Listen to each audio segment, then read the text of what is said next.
नेपालको कुल साक्षरता दर कति प्रतिशत रहेको छ? यहाँ साक्षरता भन्ने शब्दमा यसको एन्सर लुकेको छ साथीहरू। नेपालको कुल साक्षरता दर, पुरुषहरूको साक्षरता दर, महिलाहरूको साक्षरता दर तपाईहरुलाई एकैछिनमा याद गराइदिन्छु। कृपया भिडियो अन्तिमसम्म हेर्नु होला।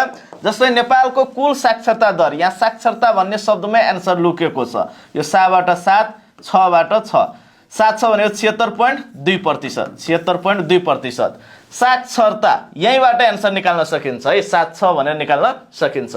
अब महिलाहरूको केसमा के गर्ने त? महिलाहरूको साक्षरता दर निकाल्नको लागि -7 गर्दिने। कति हुन्छ त? 69. यो 2 को डबल 4। महिलाहरूको साक्षरता दर कति त साथीहरू? 69.4। अब पुरुषको केसमा के गर्दिने त? +7 गर्दिने, +7। अब पुरुषहरूको केसमा +7 गर्ने बित्तिकै कति हुन्छ त? 83. अब यहाँ 2 को डबल 4, अब 4 मा अझै 2 जोडिदिनु भयो भने 6, 83.6% हो। यो पुरुषहरूको साक्षरता दर भयो, पुरुषको साक्षरता दर भयो, यो महिलाको साक्षरता दर भयो। र नेपालको कुल साक्षरता सोध्यो भने 7 छ, यसरी सम्झिँदा हुन्छ। र नेपालमा हालसम्म कतिवटा प्रदेशहरू साक्षर घोषित भइसके त? प्रदेशको केसमा कतिवटा प्रदेश त? 7 वटा प्रदेश मध्ये 5 वटा। त्यो सम्झिनको लागि यो सूत्र बेस्ट हुन सक्छ। बागको सुल कुन प्रदेश र क्रमशः है साथीहरू?